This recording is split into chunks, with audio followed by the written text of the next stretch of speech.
Hello, I'm Sarah Zweitzig, and today I'll be talking about the importance of non-chord tones, especially in music education, and how to best teach them as well as their functions. We'll start out with just establishing some baseline knowledge. So in your series of lessons, it's important to make sure that students have an understanding of both implied harmony and hopefully solfege, as this will make the concept of non-chord tones as well as its demonstration much easier in their foundations once they're already established. The non-chord tone can be defined as a note that falls outside of the chord given to a measure or phrase by nature of implied harmony. So like metric harmonization, you would want to make sure your students have a primary understanding of what that would look like. So first we'll look at neighbor tones.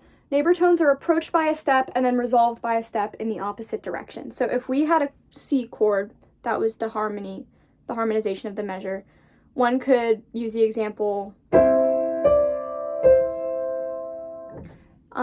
So the D in that circumstance, the re of the do, re, do, would be considered the non-chord tone.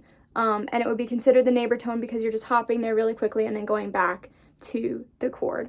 One anecdote that is quite useful in the classroom setting is saying when you go to a neighbor's house to borrow something, you start at your house, you need to borrow something really quickly, you just hop over and visit your neighbor, and then you come right back to home base with the chord.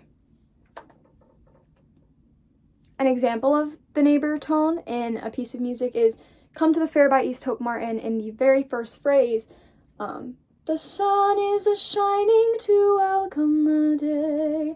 In the measure, shining to, you get that da-da-da. That middle note, ning, is a non-chord tone and is used as a neighbor tone in that measure. Next, we'll move on to passing tones, which are approached by a step and then resolved by a step in the same direction. The non-chord tone is just passing through chord tones. So you end up on a different note than you started on, but all stepwise motion. So an example, again, with the key of C could be do,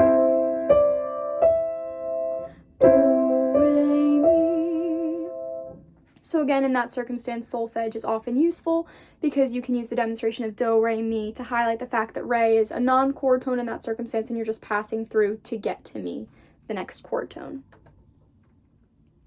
So next, looking at changing tones, this is the only type of non-chord tone that will utilize two non-chord tones in one resolution period. So often called the double neighbor tone, the changing tone moves in a step to the first non-chord tone, and then by leap to the second non-chord tone, and then by step to resolve back to the chord tone. So it would look like step from chord tone, leap from non-chord tone to non-chord tone, and then step from non-chord tone to chord tone. You're going to end back on the same note that you started on, which is why it's often called a double neighbor tone. So I'll give an example really quickly, again using the key of C.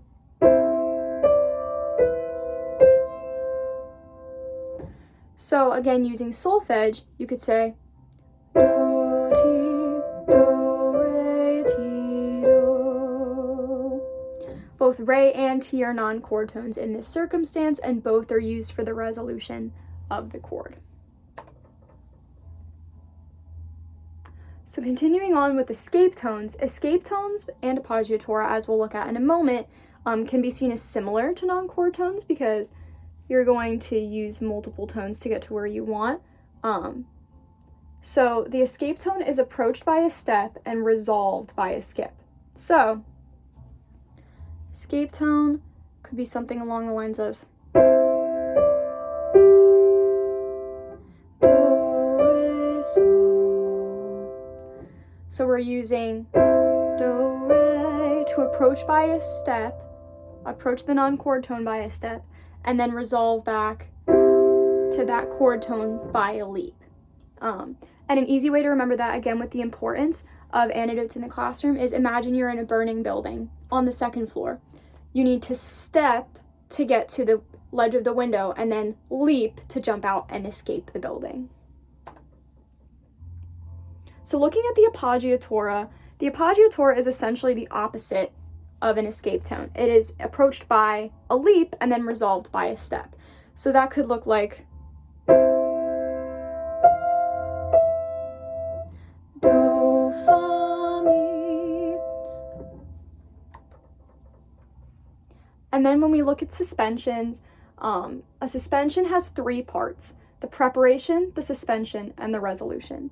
It can be defined as the chord tone being held over or suspended into the time frame of the next harmonization or the next chord. So one note in that chord hangs on a little longer and then resolves, kind of creating a dissonance, which is a much more satisfying resolution in the end. All these chord tones are beneficial to explain to students, to kind of put names to why different things sound good. It allows them to have ownership oftentimes over the music. So it could be something along the lines of,